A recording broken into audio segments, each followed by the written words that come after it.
De nous rejoindre pour cette nouvelle édition de l'African Newsroom. Aujourd'hui, deuxième volet de notre semaine sur l'UEMOA, l'Union économique et monétaire ouest-africaine, avec notre dossier du jour qui sera consacré à l'avenir du franc CFA. Au programme également de cette émission, retour à un calme précaire en Centrafrique après des affrontements meurtriers ces derniers jours. Et la Cour pénale internationale a condamné l'ancien vice-président congolais Jean-Pierre Bemba à 18 ans de prison. Et pour nous accompagner pendant cette émission, Fofana Boubacar, vous êtes économiste, bienvenue. C'est bien ça, merci. Et avec nous également nos éditorialistes, Malik Achar, bienvenue. Merci Fanny et bonsoir à tous ceux qui nous regardent. Et Daoud Attal, bienvenue. Merci Fanny, bonsoir à toutes et à tous. Tout de suite, l'actualité du jour.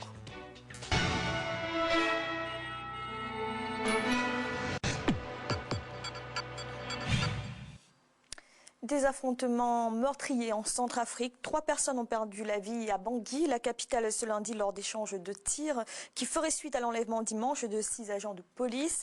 Et au nord du pays, 16 personnes sont mortes lors d'affrontements opposant des groupes d'éleveurs Peul à des hommes armés issus de l'ex-rébellion Seleka. Corinne Kandem.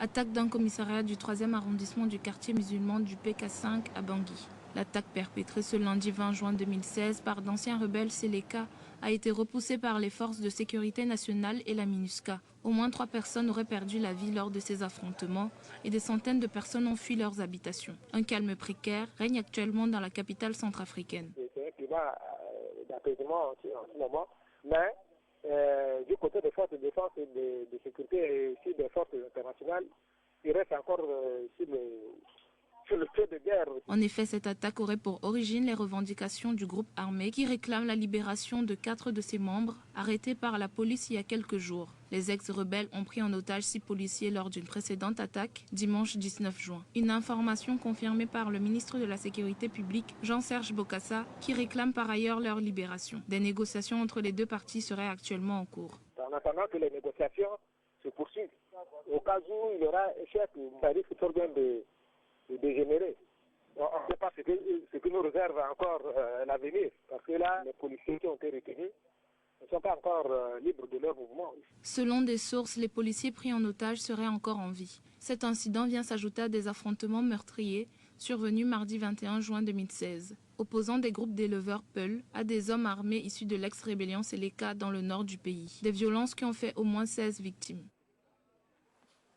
Malik, le calme est revenu ce mardi en Centrafrique, mais un calme très précaire. Que vous inspire cette situation ? Écoutez, difficile pour le président centrafricain de stabiliser la situation sécuritaire, tant les groupes armés sont encore présents dans diverses parties du territoire, tant le programme de désarmement prend du temps. C'est difficile justement de contrôler ces groupes armés qui essayent encore de provoquer l'instabilité sécuritaire. Donc tant qu'il n'y aura pas de désarmement, il n'y aura pas d'apaisement. Exactement, effectivement. C'est pour ça que je pointe ce problème-là du désarmement. Tant qu'on n'y arrivera pas à désarmer toutes les milices armées présentes dans le pays, nous n'aurons pas de stabilité sécuritaire dans le pays. Je pense qu'il n'y a rien à négocier avec ces groupes-là. Il y a bien sûr des négociations parce qu'il y a prise d'otages, mais je veux dire que sur le plan des institutions, sur le plan de la remise en cause de l'autorité de l'État, il n'y a pas de discussion. Parce que là, nous sommes dans une phase de reconstruction du pays, nous sommes dans une phase de renforcement des institutions, et donc il y a, je dirais, pas de négociation possible avec ces groupes armés, et je dirais ces actes peuvent raviver certaines dérives dont on a eu malheureusement, dont on a pu observer ces derniers mois en Centrafrique, les dérives justement ethniques. On est encore très loin de l'apaisement en Centrafrique. Bon, on n'est pas très loin quand on compare la situation actuelle à celle qu'on a connue ces derniers mois, c'est-à-dire avant l'élection présidentielle. Donc je pense qu'il y a un acquis qui est réel là, une élection qui s'est déroulée de manière apaisée avec l'élection d'un président. Maintenant, je pense que c'est au gouvernement de s'adapter à la situation. Et deux choses l'une, soit on considère qu'on est en situation de guerre, on développe des stratégies adaptées à cela, soit on considère qu'on est en situation de stabilité, puisqu'il y a un gouvernement en place, un président légitimement élu, et à partir de ce moment-là, il faut aussi développer des stratégies adaptées, mais ça relève aussi du ministère de l'Intérieur et des forces armées. Moi, je pense que je pense qu'il faut être un peu plus agressif. C'est à ce niveau-là que je pense que le président centrafricain, Faustin Archange Touadéra, n'est pas encore assez agressif.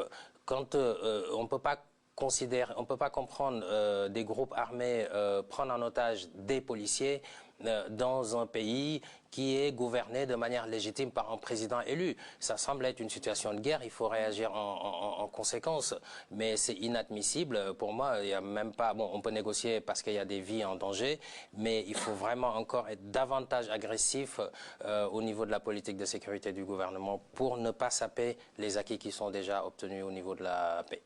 Fofana Aboubacar, quel regard portez-vous sur la situation centrafricaine entre volonté de reconstruction d'un côté, du côté des autorités, et puis ces flambées de violence?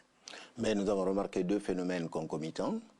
Il y a la guérilla urbaine au niveau de Bangui, et puis plus au nord, la coexistence difficile entre éleveurs et agriculteurs.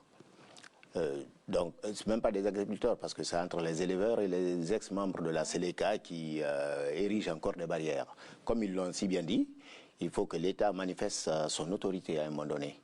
Nous sommes passés par bien des phases, et il y a eu une élection, l'espoir est revenu, petit à petit la vie reprend le dessus. Il faut que l'État fasse preuve de fermeté, il n'y a rien à négocier, il faut que les gens comprennent que la phase de la guerre est terminée.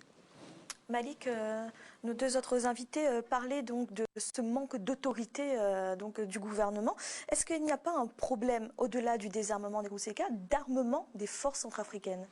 C'est un problème, mais comme vous le savez, pour créer une force, pour la stabiliser, pour justement qu'elle impose l'autorité de l'État, il faut du temps. D'ailleurs, l'armée centrafricaine a beaucoup souffert, vous le savez, des querelles ethniques pendant un certain nombre d'années. Donc là aussi, quand on parle de reconstruction de l'État, aussi on parle reconstruction des forces armées et de l'armée et des forces de police. Donc c'est un problème qui se pose, cela prendra du temps. Je suis un peu pessimiste parce que j'ai l'impression que les forces internationales sont trop vite parties de Centrafrique. Même s'il y a eu des scandales, malheureusement, on aurait pu justement maintenir davantage les effectifs pour stabiliser le pays. Il y a eu, je pense, un passage de main qui a été trop rapide.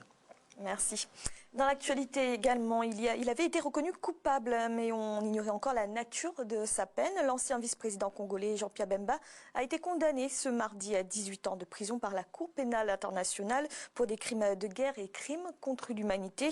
Il est notamment déclaré responsable de meurtres et de viols commis par sa milice en Centrafrique entre octobre 2002 et mars 2003. Écoutez la juge Sylvia Steiner. La Chambre condamne Jean-Pierre Bemba Gombo à une peine totale de 18 ans d'emprisonnement, ordonne que le temps passé par Jean-Pierre Bemba en détention sur ordre de la Cour soit déduit de sa peine et informe les parties et les participants que la question des réparations en faveur des victimes visées à l'article 75 du statut sera examinée en temps utile. Daouda, c'est une condamnation qui est juste au regard des crimes commis? Oui, je pense que Jean-Pierre Bemba a quand même commis des atrocités en RDC. Ça, c'est un secret de polichinelle aujourd'hui. Donc je pense que c'est quand même une peine qui est ce qu'elle est, mais ça ne me choque pas du tout. Puisqu'on parle là des crimes de guerre, d'utilisation du viol comme arme de guerre, de pillage, toutes sortes d'atrocités liées juste à la conquête du pouvoir pour les beaux yeux d'un homme. Donc je pense que massacrer autant de populations ou alors en tout cas laisser faire tous ces massacres et commander des milices dans un pays certes qui est en guerre, mais ça ne se justifie pas. Donc je pense que la peine elle est complètement je n'ai pas l'habitude de juger si c'est si c'est trop fort ce qui a le verdict ou pas, mais je pense qu'au regard de ce qui a été commis, c'est pas une peine qui est très lourde à mon avis. Donc bon, maintenant se pose la question de l'impact de ce verdict dans l'apaisement du climat politique en RDC. Cela donne aussi un exemple, puisque c'est un pays qui est quand même sujet aux troubles politiques. Cela va donner un exemple véritablement à tous ceux qui sont tentés de prendre les armes dans ce pays ou même ailleurs en Afrique. Je ne vais pas revenir et refaire le procès de la Cour pénale internationale. On aurait aimé que ce verdict ce procès se déroule en Afrique, bien entendu. Mais bon, c'est comme ça. On espère simplement que l'Union africaine puisse avancer pour enfin que l'Afrique puisse juger sur le continent même ces fils qui ont commis des crimes. Ça me semble important, très symbolique, parce que ce procès s'est déroulé à des milliers de kilomètres de la RDC et je ne suis pas sûr que cela ait été suivi par la grande majorité des Congolais. Malik, alors peut-être pour aller dans le sens contraire de Daouda, la procureure Fatou Bensouda avait demandé 25 ans de prison. Est-ce que finalement c'est pas léger par rapport aux crimes de guerre et crimes de l'humanité? Oui, c'est léger. Le problème, c'est qu'il y a déjà trois procès en un, parce qu'il a été accusé d'autres faits précédemment. Oui, je trouve ça léger. Je suis de cet avis.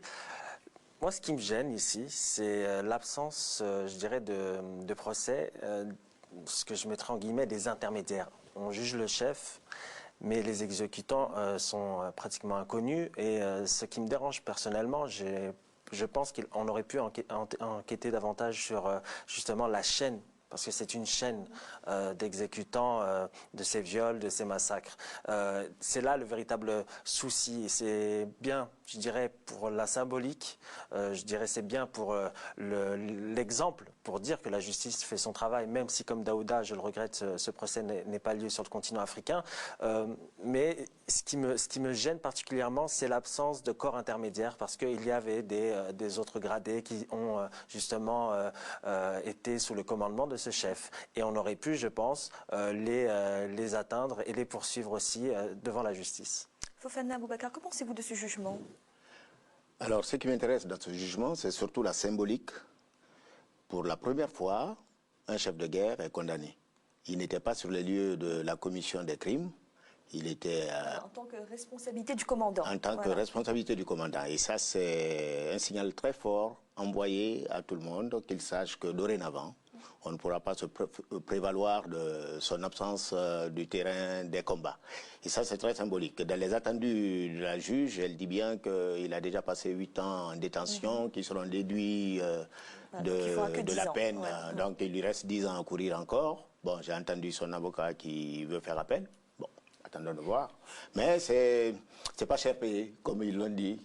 Quand on voit la masse de drames humains que cela a provoqué, c'est bien.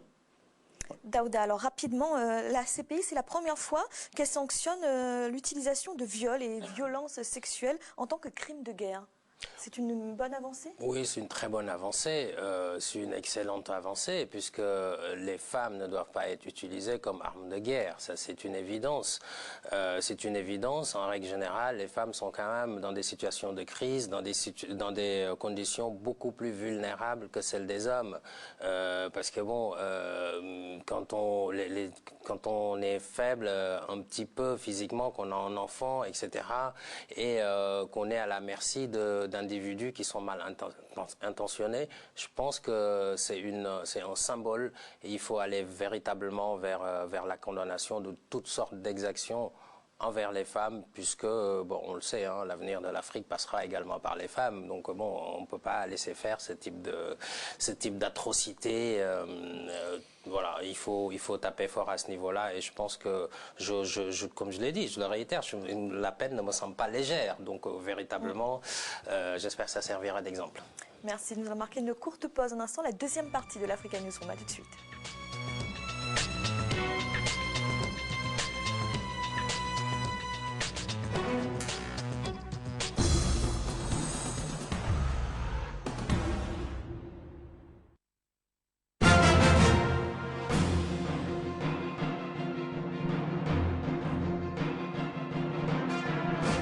Africa 24 vous invite à vivre en direct de Kigali au Rwanda du 10 au 18 juillet 2016, le 27e sommet de l'Union africaine.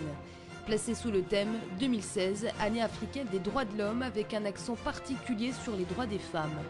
Le sommet de Kigali sera l'occasion de faire l'inventaire de la situation des droits de l'homme sur le continent et l'adoption de résolutions pour leur amélioration. Droits des femmes, droits des minorités, priorité de l'Union africaine. Vivez la cérémonie d'ouverture et les temps forts de cette rencontre entre leaders du continent, de même que les grandes résolutions qui seront adoptées. Sécurité, paix et développement seront également au cœur des débats entre chefs d'État.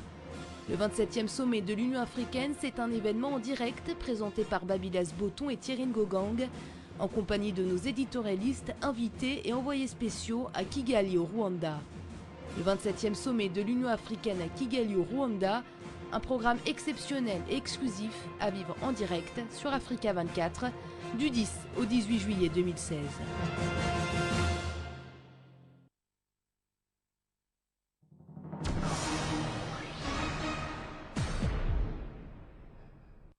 Africa 24. All day, every day, join us. www.africa24tv.com.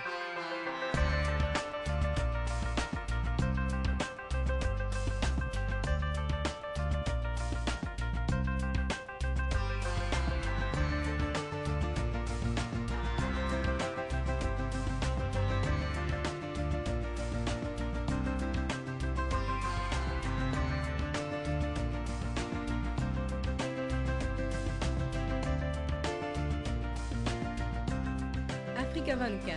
All day, every day, join us. www.africa24tv.com. L'éducation est le pilier de la construction du continent. Avec Africa 24 Magazine spécial éducation, découvrez toutes les pistes pour assurer votre futur. Analyse des meilleures universités d'Afrique par secteur, études en ligne, tous les bons plans. Ouganda, le secondaire accessible à tous. Rwanda, le Kelab booste les étudiants. Dossier spécial sur le Cameroun, le challenge de l'éducation pour tous. Décryptage, les majors mondiales à la conquête des étudiants africains. Financia, toutes les opportunités pour financer ses études. Découvrez en portrait et interview les dirigeants qui travaillent à forger les cerveaux de demain. Cyril Contiou, Enco Education, Tami Gorfi, SK, Boubacar Baïdiri, Césag et beaucoup d'autres entrepreneurs du savoir. Africa 24 Magazine et son cahier Africa 24 CEO en français et en anglais spécial éducation sont en vente chez votre marchand de journaux.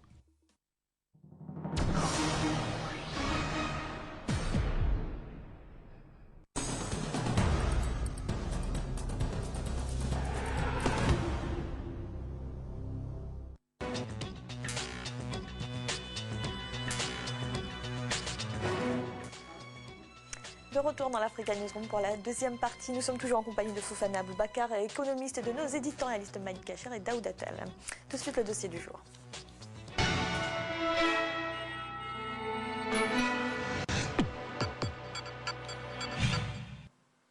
Les critiques se multiplient contre le franc CFA. L'arrimage au franc français et ensuite à l'euro a toujours été au cœur des débats, avec d'une part les défenseurs de ce système qui louent la stabilité macroéconomique que cette monnaie assure, et de l'autre ces pourfendeurs qui dénoncent la parité fixe par rapport à l'euro et la convertibilité garantie par le Trésor français. Wendiam Valentin comparé. Le débat sur le franc CFA récurrent depuis la création de cette monnaie voilà 71 ans a été relancé en 2015 par les critiques virulentes du président tchadien Idriss Déby. Il a appelé en août 2015 les pays de la zone franc à se doter de leur propre monnaie. En avril 2016, les ministres des Finances de la zone franc se sont réunis à Yaoundé au Cameroun, un sommet sur fond d'interrogations persistantes sur l'avenir du franc CFA dont certains souhaitent l'abandon. Outre les ministres des 15 pays d'Afrique de l'Ouest et du Centre utilisant le franc CFA, il y eut aussi le ministre des Finances français Michel Sapin. Il vise à faire le point sur la situation économique et les réformes en cours au sein des pays membres de la zone. Dès lors, des interrogations se posent avec insistance sur l'avenir du franc CFA. Si pour certains il faut abandonner cette monnaie, d'autres estiment par contre que l'arrimage du franc CFA à l'euro est gage de stabilité. Qu'est-ce qui justifie l'arrimage du franc CFA à l'euro? Quel avenir pour le franc CFA? Le franc CFA est une monnaie commune à la plupart des pays d'Afrique centrale et occidentale, héritage de l'empire colonial français. Pour ses détracteurs, elle handicape des économies déjà mises à mal par la déprime des cours des matières premières ces dernières années. Dès lors, son avenir se pose avec acuité. Je vous rappelle que Maître Abdoulaye Wade avait même réclamé le retour des réserves. C'est-à-dire que la quantité de monnaie qui circule aujourd'hui dans cette zone-là, il y a autant d'argent gardé en France, sous prétexte que oui, pour chaque franc émis, il nous faut garder presque la moitié de ce franc-là. Et si le président Wade avait dit, si on sortait ces réserves-là, on n'aura même plus besoin de l'apport du FMI pour notre financement. Nous avons tellement d'argent donc dans ces caisses françaises-là, pour rien du tout, ou bien pour ces économies occidentales, qu'une chose c'est de réclamer effectivement ces réserves pour notre financement, mais aussi une autre chose, c'est d'être autonome. L'Afrique, après 50 ans d'indépendance, ne peut plus justifier un arrimage. Sinon, il faudra qu'on accepte de retourner à la colonisation. Le franc CFA a été officiellement lancé le 26 décembre 1945. D'abord franc des colonies françaises d'Afrique, l'appellation changera en 1958 pour donner franc de la communauté française d'Afrique. Si les critiques sont virulentes contre cette monnaie, l'on reconnaît tout de même l'importance de son arrimage à l'euro. Tout n'est pas mauvais dans cet arrimage. L'Europe, la France nous garantit quand même cet arrimage-là, c'est-à-dire une monnaie qui ne s'effrite pas. Notre franc CFA sera toujours égal à un euro égal. Ça, c'est un avantage. Mais je vous rappelle que la monnaie du Maroc n'est peut-être pas arrivée officiellement. C'est une parité. La monnaie du Ghana n'est pas arrivée. La monnaie de la Gambie n'est pas arrivée. Ces monnaies-là subissent le jeu de la parité. Souvent, ça marche, souvent, ça ne marche pas. Au gré des politiques et de l'économie factuelle, la parité augmente ou baisse. Mais le système de son arrimage est aussi accusé de freiner le développement de l'Afrique en obligeant les États concernés à calquer leur politique monétaire sur celle de la zone euro en dépit d'impératifs économiques parfois divergents.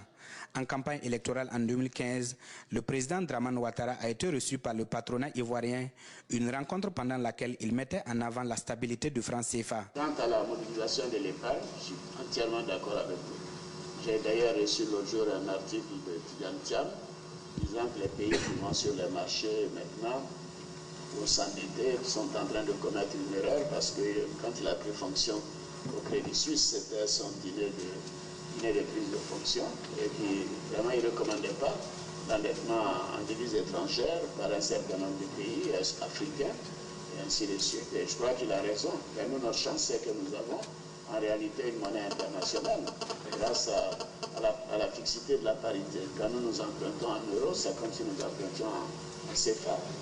Et bon, donc le dollar et le CFA et l'euro évoluent dans des conditions pas trop mauvaises. Bien que les devises soient désignées communément par le même nom de franc CFA et aient la même valeur, elles ne sont ni interchangeables ni convertibles entre elles. Il ne s'agit donc pas d'une zone monétaire commune, mais de deux zones juxtaposées. Si les deux espaces de CFA étaient arrivés en tout cas à arrimer leurs deux espaces-là du point de vue monétaire, ça allait donner encore plus de poids à cette monnaie-là et ça allait certainement ouvrir beaucoup plus d'opportunités de développement en tout cas à ces pays-là qui utilisent ces monnaies. Mais je ne comprends pas trop pourquoi c'est le même, on dit c'est le CFA, mais on dit CFA de l'Afrique centrale et CFA de l'Afrique de l'Ouest et les deux CFA ne peuvent pas se mettre ensemble. Je trouve que c'est assez gauche quand même. L'espace CEDEAO est caractérisé par la disparité des monnaies utilisées. À part les pays membres de l'UEMOA, chaque pays a sa propre monnaie. Mais depuis peu, cet espace qui regroupe 15 pays veut aller vers une monnaie unique. Cette unicité de la monnaie rime, selon certains spécialistes, avec la disparition du franc CFA. L'idée, c'est de pouvoir, en tout cas, réunir les deux zones à l'horizon 2020 pour donner donc cette monnaie unique. Donc le franc CFA, si le processus d'intégration, en tout cas, aboutit, donc ce franc CFA-là est appelé à disparaître. Et je pense que ce serait une bonne chose pour les pays de la région de pouvoir disposer d'une monnaie commune. Pour nous, en tout cas, Africains, l'avenir du franc CFA est tout simplement dans la poubelle. Pour la bonne et simple raison que c'est une monnaie coloniale qui, en aucune façon, n'a contribué au développement économique et social de l'Afrique et plutôt est devenu un des obstacles majeurs à notre développement. Et les 50 dernières années, depuis les indépendances, ont prouvé que le franc CFA continue à être un instrument au service de la France et de ses entreprises contre les intérêts fondamentaux des pays africains. Et c'est pour cela que nous nous battons pour que cette monnaie soit une fois pour toutes éliminée et remplacée par une monnaie souveraine africaine. Les pays de la zone franc doivent obligatoirement déposer 50% de leurs réserves de change auprès du Trésor français. En 2005, la Banque des États de l'Afrique centrale et la Banque centrale des États de l'Afrique de l'Ouest disposaient d'un dépôt de plus de 3 600 milliards de francs CFA. Aussi, cette utilisation du franc CFA est vue comme une dépendance économique d'avec l'ancien colonisateur. Et d'autres n'hésitent pas à appeler à une rupture de ce qu'ils considèrent comme un cordon ombilical pour une indépendance tant politique qu'économique. Ce n'est pas tant le nom du CFA qui gêne la plupart de tous ceux qui dénoncent aujourd'hui le franc CFA, ce n'est pas le nom, mais c'est le système. Voilà, c'est le système non seulement de production, de gestion, de régulation de cette monnaie-là qui est critiquée par les différents observateurs, notamment africains et même ailleurs, hein, au regard des liens que cette monnaie crée, hein, ou de la nature de ces liens que cette monnaie crée entre les États, les ex-colonies et puis la France. En Afrique de l'Ouest et centrale, c'est plus de 150 millions d'habitants qui utilisent le franc CFA. Mais l'arrimage du franc CFA d'abord au franc français et ensuite à l'euro a toujours été au cœur des débats dans les relations entre l'Hexagone et l'Afrique. Depuis peu, des dirigeants africains émettent l'idée d'abandonner cette devise. Aussi, de plus en plus, l'on assiste sur le continent à la guerre des monnaies avec l'arrivée dans la zone franc CFA d'autres devises telles le yuan chinois, mais aussi le dollar très utilisé dans beaucoup de pays d'Afrique. Mais la création de la monnaie unique au sein de l'espace CEDEAO n'est toujours pas définie. Sera-t-elle arrimée à l'euro ou au dollar, ou sera-t-elle une monnaie autonome? Fofana Aboubakar, vous êtes un défenseur ou un pourfendeur du franc CFA? Je dirais, je pencherais plus pour du côté des pourfendeurs. Alors pour quelle raison? Pour la simple raison, bon, ceci dit, je ne suis pas totalement contre ce qu'a été le CFA jusqu'ici. Je veux dire par là que ça a amené une certaine stabilité économique dans les pays qui en ont disposé. Mais par contre, le revers de la médaille, c'est que il y a des obligations contractuelles pour être dans la zone. Il y a ça repose sur 4 principes. La libre convertibilité entre le CFA et le franc français d'alors et l'euro maintenant. La centralisation des réserves de change sur un compte, 50% des réserves de change sur un compte d'opération au Trésor français. Et une fixité de parité qui est beaucoup décriée. Je vous dirai pourquoi, et la libre circulation des capitaux dans la zone, de manière verticale, de la France vers les pays de la zone et vice-versa. Alors, qu'est-ce qui est gênant dans ces 4 points? Alors, si je prends la convertibilité, la libre convertibilité, ça c'est moins gênant. C'est une parité fixe qu'il y a entre le CFA et l'euro. Et maintenant, la centralisation des réserves, des réserves de change, ça c'est le nœud du problème. C'est-à-dire que chaque fois qu'un pays africain vend pour 100 € à l'extérieur, il est obligé de déposer 50 € sur ce compte d'opération auprès du Trésor français. Et de tout temps, ça a été ça. Et la France, par ailleurs, prend cette somme qu'elle place pour son bon vouloir sur les marchés financiers. Elle rétribue un certain pourcentage d'intérêt pour ces sommes-là, mais au passage, elle est gagnante dans l'opération. Ce qui gêne, c'est que les pays africains ont des difficultés énormes. Ils ont des besoins de développement, des besoins d'investissement énormes. Et si cette somme avait été à la disposition des pays concernés, il n'y aurait pas besoin d'aller contracter des dettes par ailleurs ou de contacter le FMI. Donc c'est ce blocage de fonds qui fait que les gens ne sont pas très satisfaits de la manière de fonctionner de la zone CFA. Daouda, est-ce que vous comprenez les critiques de Fofana Aboubakar concernant le franc CFA? Je comprends une partie des critiques, mais je ne comprends pas tout. Enfin, je ne comprends pas tout, c'est-à-dire que je pense que tout n'est pas mauvais. Je ne suis pas du tout un défenseur du franc CFA sur la base de vis-à-vis du compte d'opération, évidemment. Ceci dit, je pense également que cette communauté qui a permis, enfin le partage du franc CFA a quand même permis un certain nombre d'éléments. C'est-à-dire, si vous prenez aujourd'hui l'UEMOA, le modèle s'est basé sur une monnaie unique. Sans une monnaie unique, ce ne serait pas possible d'arriver là.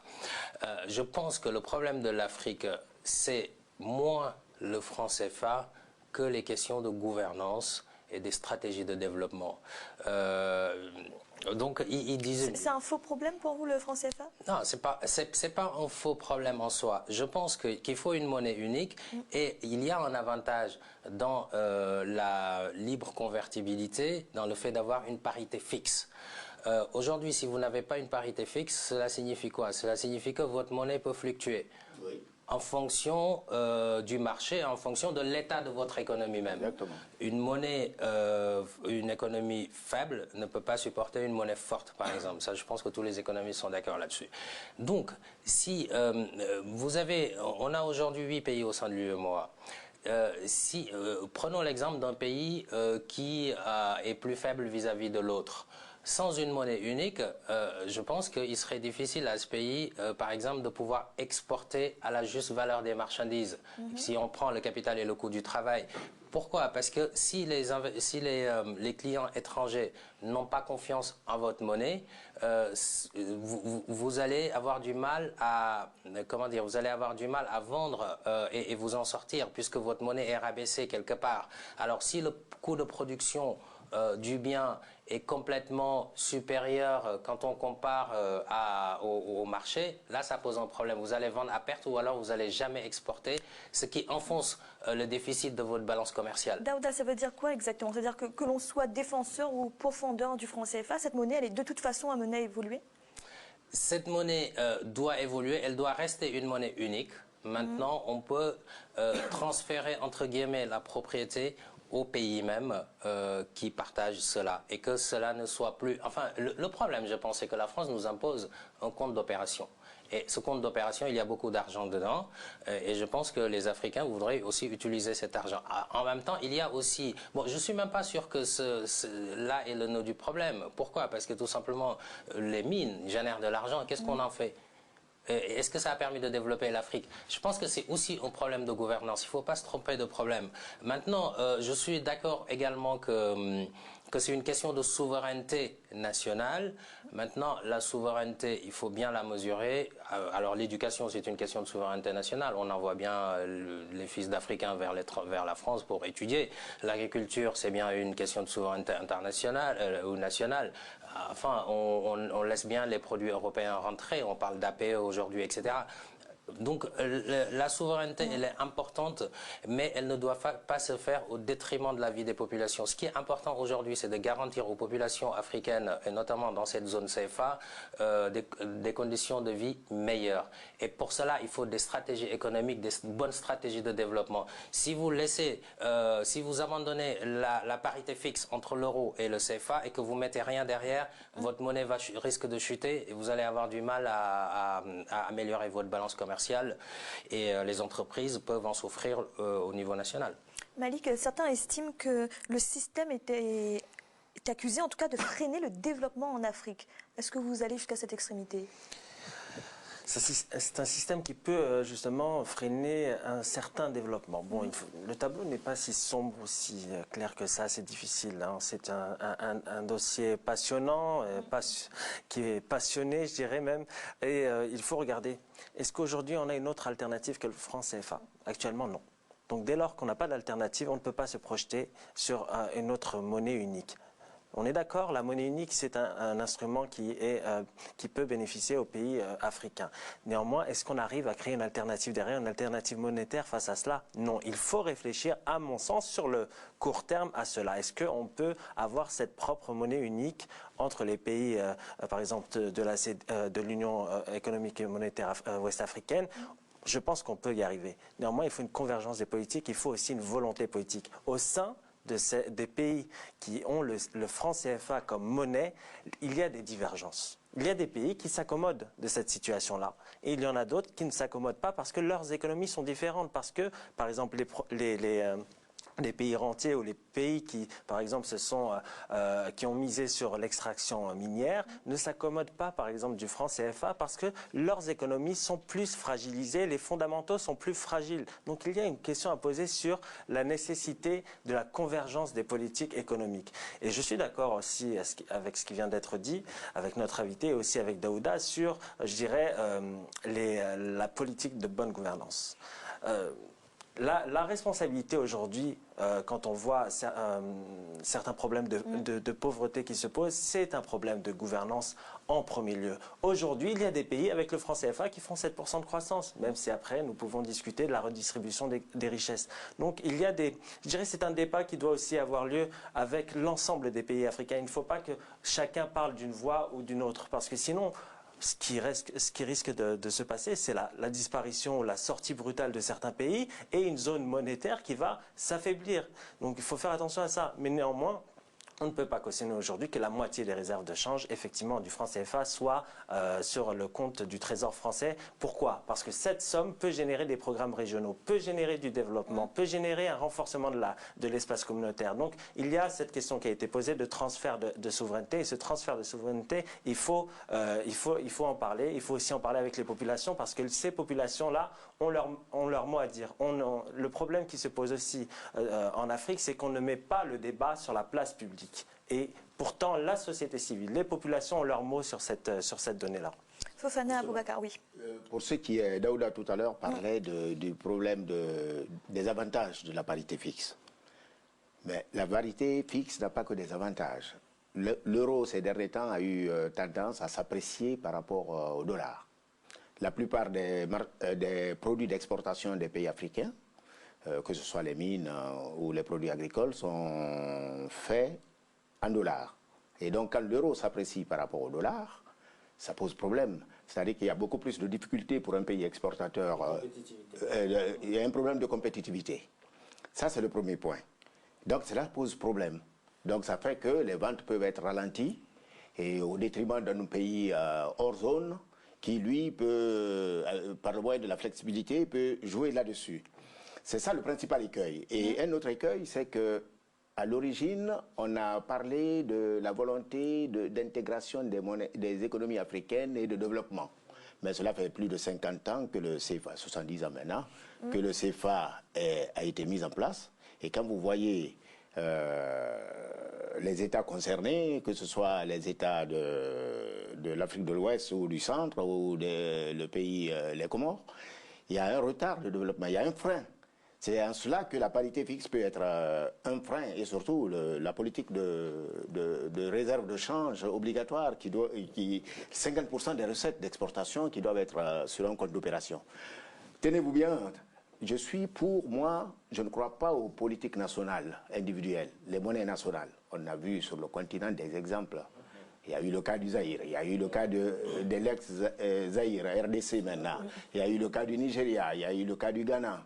Les monnaies nationales, dans la plupart des cas, dans 99% des cas, ça laisse place au laxisme, au manque d'orthodoxie dans la gestion de la monnaie. Je suis pour des regroupements sous-régionaux, par exemple au niveau de la CEDEAO, une monnaie commune, et je suis pour une monnaie commune, je disais, mais dénuée de cette autorité, de cette manne, qui contrôle. En fait, la France est là, elle contrôle politiquement et économiquement l'économie de la sous-région. Daouda, vous vouliez réagir? Oui, rapidement, ce que dit Aboubakar Fofana est juste, mais j'aimerais préciser une chose, c'est-à-dire que le dollar, l'euro fluctue par rapport au dollar, et donc indirectement, le franc CFA va fluctuer également. On est d'accord sur ce principe. Maintenant, la question à se poser, c'est de savoir, est-ce que les légères fluctuations de l'euro vis-à-vis du dollar ne seraient pas beaucoup inférieures par rapport aux fluctuations à venir si chaque État avait sa monnaie? Fluctuer de 1 ou 5% n'est pas la même chose que fluctuer de 50%. Donc est-ce que les États africains seront capables, soit individuellement ou collectivement, de créer une monnaie différente qui ne serait pas énormément sensible vis-à-vis de l'euro et vis-à-vis du dollar, tant qu'on n'aura pas réglé cette équation? Si on se lance dans l'aventure sans avoir mené de sérieuses études à ce niveau-là, on risque d'effondrer les économies africaines. On pourrait imaginer à la place de l'euro conquérante, le problème, un panier de monnaie. Ça revient au même. C'est-à-dire le panier de monnaie, il faut aussi que la parité se fasse en fonction du panier de monnaie, mais que la fluctuation ne soit pas si grande. Voilà. Les risques sont répartis. Et là, il n'y aurait pas cette même mise, ce contrôle. Il faut dire les choses comme elles sont. Je veux dire, quand on dit libre circulation des capitaux, dans les deux sens. C'est-à-dire que la zone CFA a favorisé une coopération verticale au détriment d'une coopération horizontale sud-sud. Toutes les transactions se font de la France vers les pays membres de la zone et vice-versa. Ça ne laisse pas de place à un développement, à une coopération entre la Côte d'Ivoire, le Sénégal et les autres. Ça, c'est aussi un point... Pourtant, c'est le franc CFA, excusez-moi, qui a permis quand même, qui a facilité cette intégration régionale en Afrique de l'Ouest au sein de l'UEMOA, par exemple. Je ne veux pas passer pour quelqu'un qui défend la mainmise de la France sur le franc CFA. Je suis complètement contre, mais je pense qu'il faut être panafricaniste. On peut être panafricaniste, afro-optimiste, etc., mais il le faut de manière réaliste. Moi, je demande à voir des stratégies avec des scénarios clairs sur la table. Alors peut-être une toute dernière réponse? Oui, donc moi je suis, sur ce dernier point, je suis d'accord avec lui. Ce qu'il faudrait, c'est une autorité financière au niveau sous-régional ou continental, à la place de ce qui existe en ce moment, et qui soit indépendante de tout gouvernement local et qui mènerait une politique digne de son nom. Nous avons la capacité de le faire. Nous avons des bons économistes, de bons monétaristes sur le continent qui peuvent aussi bien le faire. Mais ça, c'est... En fait, la zone franc a été conçue à l'origine comme une chasse gardée, comme une mainmise de la puissance tutélaire, qui était la France, sur les anciennes colonies qui allaient à l'indépendance. Et donc, il fallait privilégier les rapports anciens qui existaient entre la métropole et les pays. Bon, je comprends parfaitement. Hein. Peut-être qu'à leur place, j'aurais fait la même chose. Oui. Non mais réglons... Alors, juste un dernier mot, Malik, et puis on va terminer. Pour dire que on est d'accord sur le caractère qu'il faut une monnaie unique pour justement développer l'espace communautaire. Néanmoins, la bonne gouvernance, et ça a été rappelé pour Daouda, c'est la meilleure des choses pour se prévenir des aléas économiques. Avec le franc CFA, on a eu aussi les réajustements structurels à cause justement de la mauvaise gouvernance. Merci. Et tout de suite, un rappel des titres qui ont été développés en début de cette émission. Des affrontements meurtriers en Centrafrique. 3 personnes ont perdu la vie à Bangui ce lundi lors d'échanges de tirs qui feraient suite à l'enlèvement dimanche de 6 agents de police. Et au nord du pays, 16 personnes sont mortes lors d'affrontements opposant des groupes d'éleveurs Peul à des hommes armés issus de l'ex-rébellion Séléka. Et l'ancien vice-président congolais Jean-Pierre Bemba a été condamné ce mardi à 18 ans de prison par la Cour pénale internationale pour des crimes de guerre et crimes contre l'humanité. Il est notamment déclaré responsable de meurtres et de viols commis par sa milice en Centrafrique entre octobre 2002 et mars 2003. Nous allons marquer une nouvelle pause un instant, la 3e partie de l'Africa Newsroom.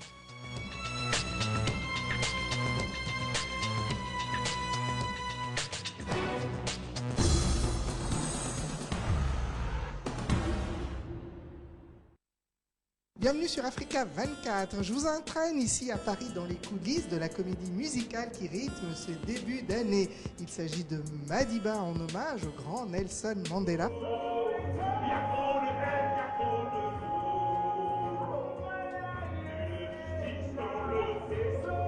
On retrouve un petit peu de la pop, du rock, du slam, du rap. C'est vraiment cette notion d'arc-en-ciel-là qui est représentée sur ce spectacle. C'est vraiment la nation arc-en-ciel, que ça soit au niveau des qualités de danseurs ou de comédiens ou de chanteurs ou des origines.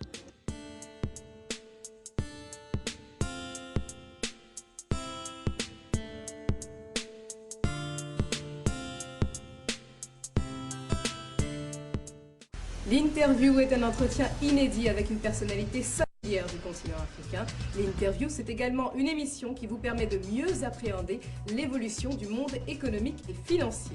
Une occasion unique de plonger dans l'univers de ceux et celles qui tiennent en main les rênes de notre avenir. Est-ce qu'elle vous fait peur, cette opposition? Pour savoir si l'opposition est forte, c'est pendant les élections, rien d'autre. Ce que je demande à l'opposition, même si ce n'est pas assez, qu'on dise quand même, ce petit peu-là existe. Vous savez, bâtir une ville, ça demande du temps. On n'a pas réellement fait appel à vous. On s'invite, on s'impose. What is Nigeria doing to help? For someone to help you, you'd need to ask for help. So when African countries were closing their doors, But now we started knocking. somebody opened? They're opening slowly. It's a slow process. Even in UK, they had terrorist attacks. Not that much. There's much more about Nigeria than Boko Haram. The future of the region is when we work together. Comme femme, je n'ai pas peur.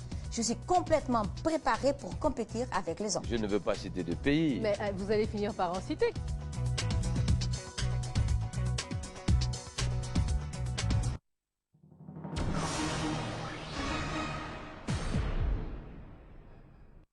Africa 24. All day, every day, join us. www.africa24tv.com. Découvrez le nouveau site internet d'Africa 24. Un accès à tous les programmes grâce au live streaming et aux émissions en replay. De nouvelles fonctionnalités, une grille des programmes, un fil d'information continu, un espace commentaire. Du contenu exclusif avec la publication des sujets JT, d'articles, de dossiers thématiques. Africa 24. All day, every day, join us. www.africa24tv.com. L'éducation est le pilier de la construction du continent. Avec Africa 24 Magazine spécial éducation, découvrez toutes les pistes pour assurer votre futur. Analyse des meilleures universités d'Afrique par secteur, études en ligne, tous les bons plans. Ouganda, le secondaire accessible à tous. Rwanda, le Kelab booste les étudiants. Dossier spécial sur le Cameroun, le challenge de l'éducation pour tous. Décryptage, les majors mondiales à la conquête des étudiants africains. Financia, toutes les opportunités pour financer ces études. Découvrez en portrait et interview les dirigeants qui travaillent à forger les cerveaux de demain. Cyril Contiou, Enco Education, Tami Gorfi, SK, Boubacar Baïdiri, Césag et beaucoup d'autres entrepreneurs du savoir. Africa 24 Magazine et son cahier Africa 24 CEO en français et en anglais spécial éducation sont en vente chez votre marchand de journaux.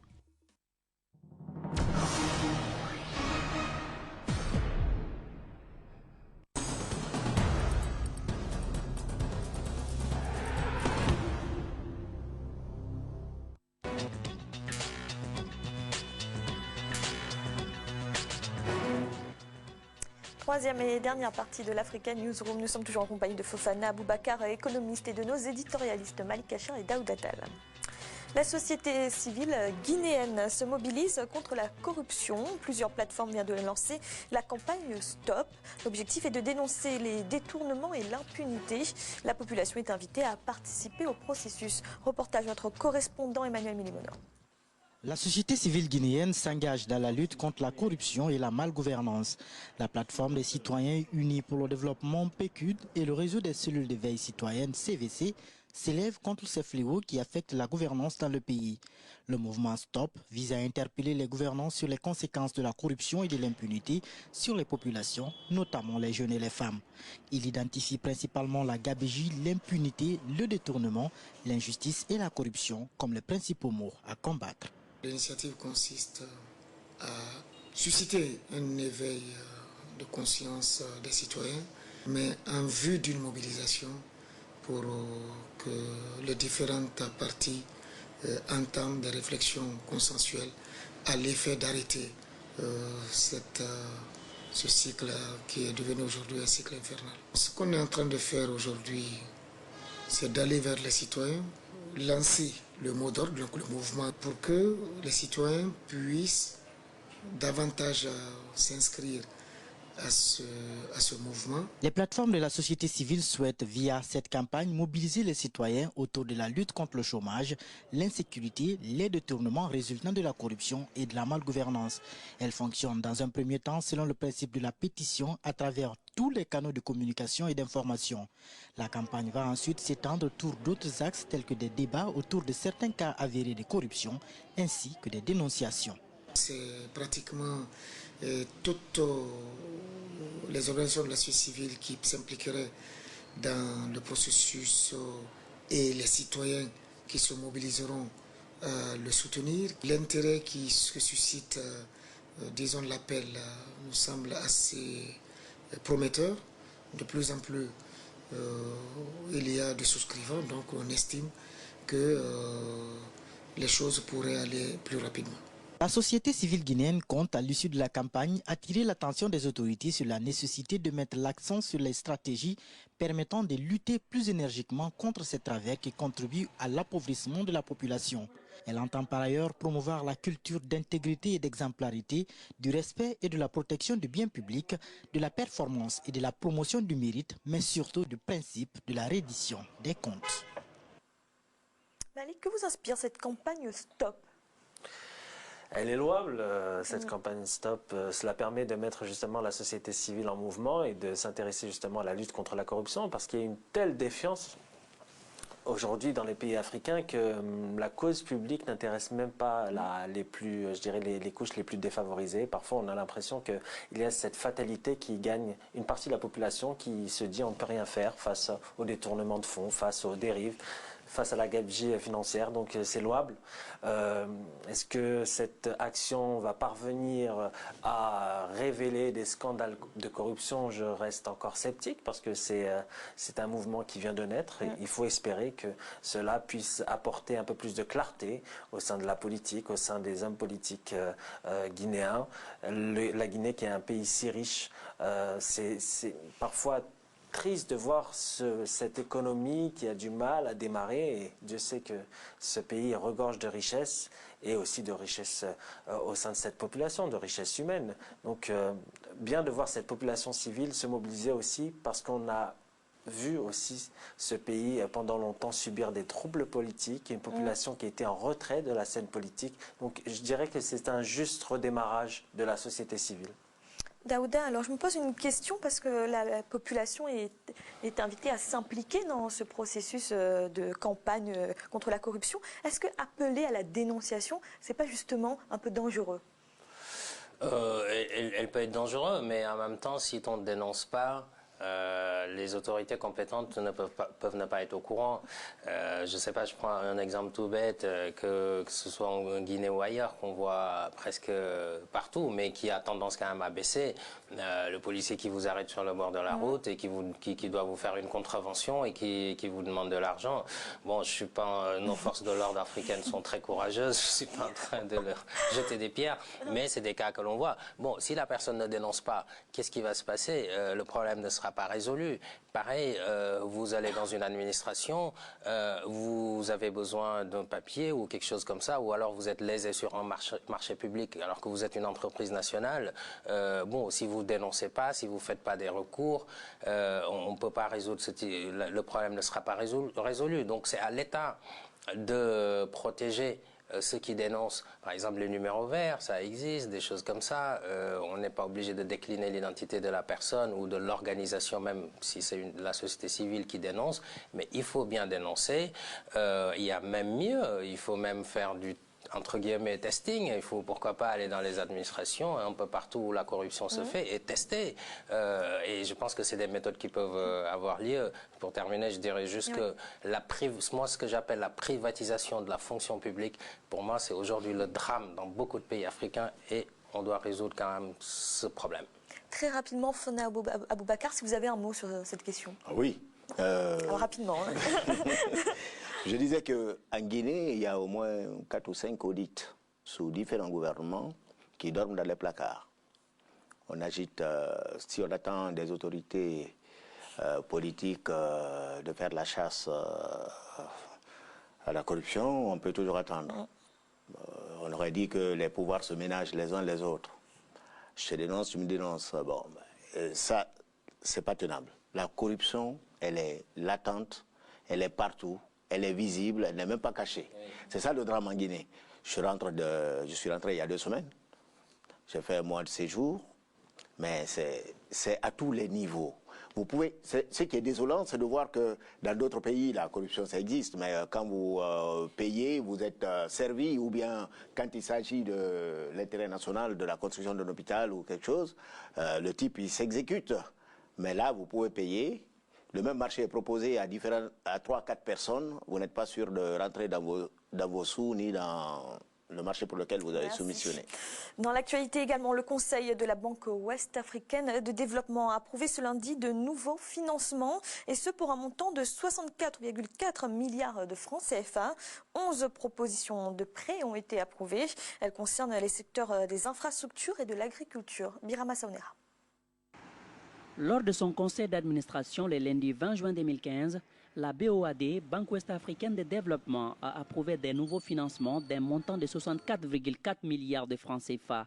Ce sont l'approbation de 11 propositions de prêts à moyen et long terme pour un montant total de 59,6 milliards de francs CFA et une proposition de prise de participation pour un montant de 793 millions de francs CFA. À cela s'ajoute une proposition de prêts à court terme de 4 milliards de francs CFA. La BOAD est un investisseur de long terme, je pense un des plus dynamiques de la région. Effectivement, c'est une annonce qui vient confirmer sa position et son leadership, je pense, en termes d'investissement dans la région, en termes d'investissement structurel dans l'économie de la région. Je pense que cela vient confirmer réellement la volonté de la BOAD de prendre une position de leadership réellement dans les opérations d'investissement structurel de la région. Et ça, c'est quelque chose d'assez significatif. Les prêts approuvés portent essentiellement sur les financements des infrastructures dans la sous-région. Il s'agit entre autres de l'importation pour un montant de 4 milliards de francs CFA des matières premières pour la société ciment de l'Afrique Burkina Faso pour la production de ciment commercialisé au Burkina Faso. En Guinée-Bissau, un montant de 5 milliards de francs CFA est approuvé pour le projet d'aménagement et de bitumage des routes. Un des secteurs d'activité qui impacte le plus significativement les économies d'Afrique de l'Ouest, c'est d'abord les infrastructures. C'est le secteur d'activité où la région connaît de grandes lacunes encore aujourd'hui et résoudre les problèmes infrastructurels de la région permettrait à la fois de dynamiser les échanges commerciaux interrégionaux. Les nouvelles interventions financières de la BOAD sont de l'ordre de 3 862 milliards de francs CFA. Il s'agit du montant global des financements à moyen et long terme de la Banque panafricaine. Quant au montant total des financements à court terme, il s'élève à 242,9 milliards de francs CFA pour 27 opérations. Au total, les financements cumulés de la BOAD s'élèvent à 4 105 milliards de francs CFA pour 810 opérations. Daouda, ce sont des financements importants, des prêts importants que va faire la BOAD pour plusieurs projets dans la sous-région. Que pensez-vous du choix sur les projets agricoles et les infrastructures, prioritairement? Je pense que c'est une bonne chose, Fanny. Il faut dire que ça relève des nouvelles stratégies des États. Et ici, par exemple, on parle du Bénin, on parle du Sénégal, on parle de la Côte d'Ivoire, etc. C'est véritablement des pays qui ont des plans stratégiques qui visent à aller vers l'émergence. Et je pense que ces financements s'inscrivent totalement dans le cadre de l'exécution des projets qui sont prévus dans ces plans nationaux. Moi, je salue la diversification même à la fois des sources de financement de ces projets et aussi des secteurs qui sont financés. Là, on parle d'agriculture, de ciment, de routes, que ce soit au Bénin, au Niger ou au Sénégal ou ailleurs, au Togo. Donc, je pense que c'est une bonne chose. La BOAD est vraiment une banque sous-régionale qui témoigne encore de l'efficacité du modèle UEMOA. Merci. Et tout de suite, notre chiffre du jour. Le milliardaire nigérian Aliko Dangote a perdu 3,7 milliards de francs CFA, de dollars, durant la seule journée du lundi 20 juin, en raison de la chute brutale du Naira provoquée par l'abandon de la politique du taux de change fixe de la monnaie nationale nigériane vis-à-vis du dollar américain. L'homme le plus riche d'Afrique a ainsi perdu 25 places dans le classement mondial des milliardaires. Malik, que cette diminution de la fortune de l'homme le plus riche d'Afrique, c'est un mauvais présage pour le Nigeria? C'est un mauvais présage. Bon, je ne vais pas être taquin, il lui reste quand même pas mal d'argent, c'est d'un côté, mais effectivement, ça peut être un mauvais présage. Pourquoi? Parce que le Nigeria, finalement, c'est un gros mot ce que je vais dire, mais en libéralisant sa monnaie, en la laissant justement un taux d'appréciation qui ne soit plus fixe, est en fait le reflet de la faiblesse de l'économie nigérienne qui est trop dépendante des hydrocarbures. Je ne suis pas sûr que la décision qui a été prise justement d'enlever ce taux dirigé du Naira soit une bonne chose, parce que finalement cette dévaluation comme ça rapide de la monnaie révèle finalement les problèmes structurels de l'économie nigérienne, qui a du mal à se diversifier, qui a du mal justement aussi, qui est gangrénée, on parlait de corruption tout à l'heure, qui est gangrénée par la corruption. Et donc ça ne m'étonne pas qu'il y a justement cette perte, cette dévaluation et cette conséquence pour M. Dangote. Fana Aboubakar, le président nigérian Muhammadu Buhari, il était contre ce cas de figure. Est-ce qu'il a eu tort de changer d'avis? J'avoue que je n'ai pas très bien suivi ce dossier, mais bon, M. Dangote aurait pu perdre cette somme par simple jeu de fluctuation boursière du jour au lendemain. Bon, qu'ils aient décidé d'abandonner un cours fixe du Naira par rapport au dollar. Je n'en connais pas tous les tenants et les aboutissants. Et qu'est-ce qui a fait que le président nigérian a changé d'avis? Donc je suis incapable de vous le dire. Mais dans un premier temps, ça c'est les soubresauts immédiats. Après, cela va s'aplanir. Daouda, est-ce que le président Muhammadu Buhari, il a eu tort de changer d'avis? Il était vraiment décidé contre justement cette dévaluation du Naira. Bon, à un moment donné, il faut bien accepter de redéfinir les stratégies. Le franc CFA, on a parlé tout à l'heure, a connu la dévaluation, ça lui a pas fait trop de mal, malgré les avis divergents. Aujourd'hui, une monnaie faible, ça permet quand même de booster les entreprises nationales, à mon sens. Parce que si la monnaie est forte et que le pouvoir d'achat est important vis-à-vis des populations, ils auront tendance à acheter des produits qui viennent de l'étranger. Alors c'est ce que disent les chefs d'entreprise nigérians qui estiment que ça va attirer des investissements étrangers et favoriser les importations. Vous êtes d'accord avec ce constat? Alors, les exportations. Attirer des investisseurs, oui, puisque le dollar va être encore plus puissant. Donc, il vous faut une quantité de monnaie moins importante pour pouvoir investir dans le pays qu'avant. Donc ça renforce le pouvoir d'investissement des investisseurs étrangers. Mais ce serait bien également que les investisseurs nationaux soient mis en avant dans ça. Alors ça permettra aussi sans doute que les Nigériens, n'ayant pas un pouvoir d'achat très important, vont consommer local et ne vont pas chercher des produits qui viennent d'ailleurs. Merci. C'est à présent la fin de cette émission. Demain, on retrouve le troisième volet de cette semaine consacrée à l'UEMOA. Fofana Aboubakar, merci d'avoir été avec nous. Malika, merci également. Merci Fanny, je vais reprendre le mot d'Alfred, ce fut un ravissement. Et Daouda, merci d'avoir été là. Merci Fanny, c'est un plaisir renouvelé. Bonsoir à toutes et à tous. Et merci à vous de nous avoir suivis. À bientôt dans l'Africa Newsroom.